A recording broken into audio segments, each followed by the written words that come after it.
Le journal Yasmine Adoko. Mesdames et messieurs, bonjour et bienvenue dans ce journal dont voici tout d'abord les titres. Rentrée parlementaire ce mardi avec les députés nouvellement élus. C'est une séance inaugurale d'une session devant permettre par la suite à l'Assemblée nationale de se doter d'un nouveau bureau. La vindicte populaire est encore présente dans nos sociétés malgré les décisions étatiques. Dans ce journal, nous aurons les conseils d'un magistrat sur le phénomène. Burkina Faso, après une suspension de quelques jours, le procès du coup d'État de septembre 2015 a repris hier. Le général Djibril Bassolé, toujours à la barre, refuse de se prononcer sur le principal élément qui l'accable, à savoir les enregistrements sonores. Et puis sport football, la Coupe d'Afrique des Nations Cannes 2019 aura lieu en Égypte. Ainsi en a décidé le comité exécutif de la CAF réuni ce mardi à Dakar.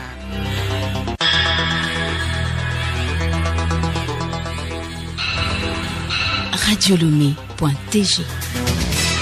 Rentrée parlementaire des députés à l'Assemblée nationale, les nouveaux élus du peuple des dernières législatives au Togo ont pris fonction ce matin. C'était au cours d'une cérémonie inaugurale qui s'est déroulée à l'hémicycle à Lomé. Geneviève Pognon. C'est l'exécution de l'hymne national qui a donné le ton à l'ouverture de la première séance des 91 députés élus le 20 décembre dernier. Le nouveau Parlement de la 6e législature de la 4e République siège désormais pour une durée de 5 ans.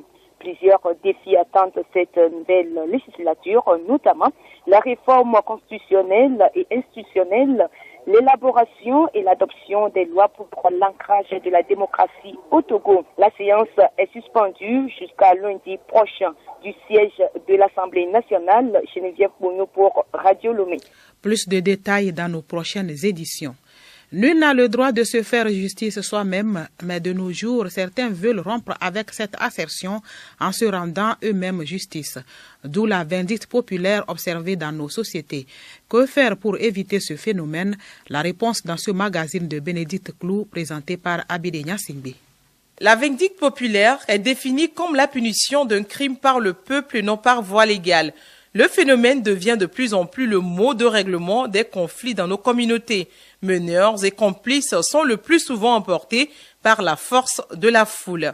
À mon avis, ce n'est pas quand même une bonne chose parce que quand quelqu'un fait quelque chose, peut-être un cas de vol comme ça, il faut quand même amener le coupable aux autorités pour qu'ils s'en chargent. La vindicte populaire, c'est pas une bonne chose. Quand on prend un voleur, c'est pas un droit pour la population de lui menacer ou bien de lui torturer ou bien de lui brûler. Quand on lui prend, il faut l'amener à la gendarmerie. Devant cette situation, il urge que l'on comprenne ce que c'est que la vindicte populaire.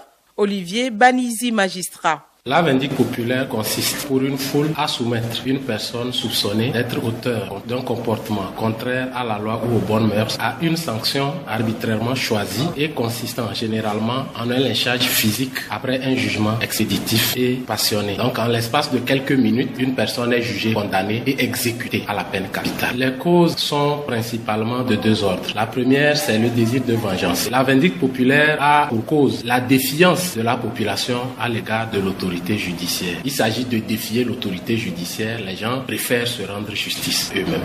Il existe bel et bien des instruments de protection, ce que prévoit la loi en cas de conflit. Nous retrouvons Olivier Banizi, magistrat. La vindicte populaire, eu égard à son caractère crapuleux, repousse sur le plan national. C'est la Constitution d'abord qui constitue le gardien des libertés individuelles. Les instruments de protection aussi, c'est ceux-là qui combattent ces genres d'actes, c'est-à-dire les lois qui condamnent la vindicte populaire. Parce que la vindicte populaire est constitutive des actes de barbarie, de violence volontaire, d'homicide volontaire, des actes de traitement inhumain et dégradant. Tous ces actes sont prévus et punis par le Code pénal de 2015. Quoi qu'on dise, nul n'a le droit de se faire justice soi-même. Disons non à la vindicte populaire. Le journal Yasmine Adoko. À l'étranger, Gabon, la vie a repris à Libreville, même si Internet n'est pas encore rétabli. Au lendemain de la tentative avortée du coup d'État, la ville s'est réveillée dans le calme après la nuit qui a également été paisible. La police judiciaire a multiplié les patrouilles. La télévision et la radio nationale fonctionnent bien. Le ministre de la Communication devait se rendre à la radio aujourd'hui en compagnie de ses collègues de l'Intérieur et de la Défense. La tentative de coup d'État n'aura duré que quelques heures hier matin lorsque des soldats mutins ont pris le contrôle de la radio-télévision nationale à Libreville, ce qui leur a permis de diffuser un message sur les ondes. Mais après l'intervention des forces de sécurité, 8 de ces militaires ont été interpellés et 2 autres ont été tués. Procès du putsch raté au Burkina Faso, le général Djibril Bassolé, l'un des auteurs présumés, refuse d'évoquer les écoutes téléphoniques, pièce maîtresse du dossier d'accusation. Bénédicte Kanda. L'ancien ministre burkinabé des Affaires étrangères est poursuivi sur la base de l'enregistrement d'une conversation téléphonique qu'il aurait eue avec le président de l'Assemblée nationale ivoirienne, Guillaume Soro, dans laquelle celui-ci semble affirmer son soutien au putsch du 16 septembre 2015. Interrogé par le parquet sur le contenu des écoutes téléphoniques au 3e jour de sa comparution, Djibril Bassolé a déclaré ne pas souhaiter faire le moindre commentaire. Selon lui, les écoutes dont la retranscription a été lue par le parquet ont été fabriquées, manipulées. Ce sont des enregistrements sauvages placés à dessein dans le dossier pour l'accabler. Accusé de trahison, complicité d'atteinte sûreté de l'État, meurtre, coups et blessures au cours du putsch qui a fait 14 morts et 270 blessés, Djibril Bassolé risque la prison à perpétuité. Au total, 84 accusés sont jugés depuis février, dont le général Gilbert Diendéré, le principal accusé et cerveau présumé du coup de force manqué qui a comparu pendant 2 semaines avant Djibril Bassolé. Au Mali, une semaine après l'assassinat de 37 civils Peuls dans le centre du pays par des hommes armés, le Premier ministre Soumeylou Boubèye Maïga était hier face aux députés avec des membres de son gouvernement. La situation sécuritaire au centre du pays, qui inquiète de plus en plus, était au cœur des discussions, invitant les uns et les autres à ne pas faire le jeu des terroristes qui veulent la première chose, c'était de continuer à renforcer la présence militaire sécuritaire dans cette région. 3000 hommes supplémentaires seront engagés dans l'armée nationale pour notamment assurer la sécurité dans le centre du Mali.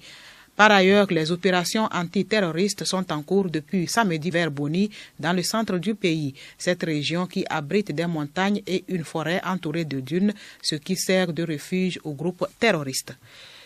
Le président de la Banque mondiale, Jim Yong Kim, a annoncé hier qu'il rend le tablier à partir du 1er février prochain, sans plus de détails sur les raisons de son départ.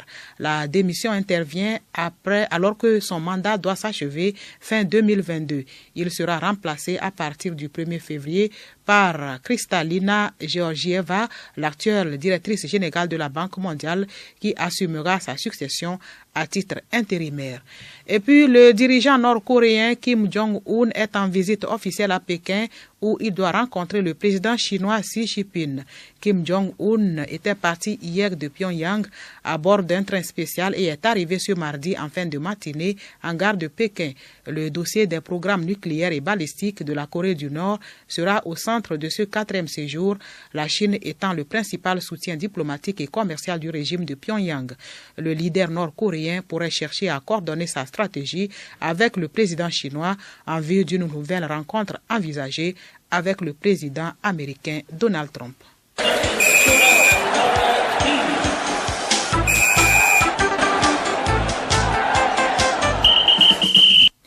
Sport football, le joueur africain de l'année 2018 sera connu ce soir. L'Égyptien Mohamed Salah est favori pour se succéder à lui-même. Ce sera une passe de 2 réussie pour l'Égypte qui est choisie pour abriter la CAN 2019. Aruna Mola. C'est finalement en Égypte que se déroulera la CAN 2019. La Confédération africaine vient de l'annoncer lors de la réunion du comité exécutif ce mardi à Dakar, au Sénégal. L'information a déjà fait le tour des rédactions égyptiennes depuis hier. Elle est venue de l'île de Gorée au Sénégal où Ahmad s'était entretenu avec le responsable de la délégation égyptienne et lui a soufflé la bonne nouvelle. L'Égypte a gagné sa bataille. Elle organisera la CAN 2019. Ahmad avait voulu que l'information reste secrète.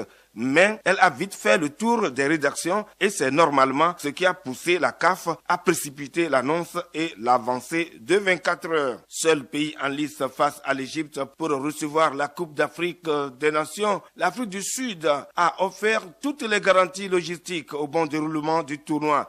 La nation arc-en-ciel avait suppléé la Libye en 2013. Cependant, la Fédération de football et le gouvernement sud-africain s'inquiètent du coût pour l'organisation de la compétition. Les deux instances se disent à court de financement, alors que le coût de l'organisation est estimé à 10 millions de dollars. Des garanties que l'Égypte, elle autre, a pu donner.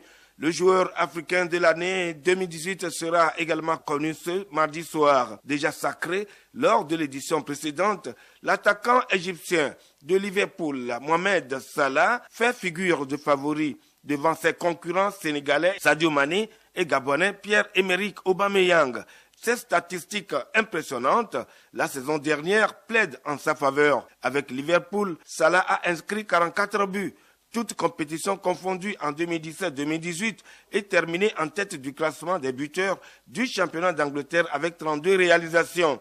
Mi-décembre, la BBC lui a ainsi décerné pour la deuxième année consécutive le prix du joueur africain de l'année, après un vote de 16 auditeurs. Un avant-goût du Ballon d'Or africain ce soir. Son coéquipier en club, le Sénégalais Sadio Mané, passe en tout cas pour son concurrent le plus sérieux. Il avait d'ailleurs terminé en deuxième position en 2017, après une troisième place en 2016.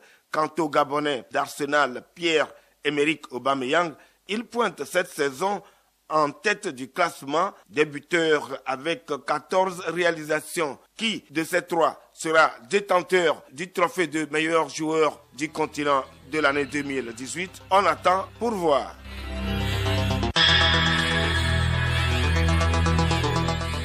C'est la fin de ce journal. L'actualité au Togo, c'est la prise de fonction des députés de la 6e législature.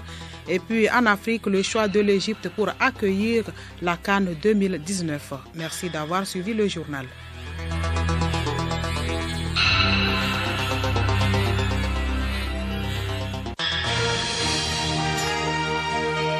Radio Lomé, boîte postale 434, e-mail radiolomé@radiolomé.tg.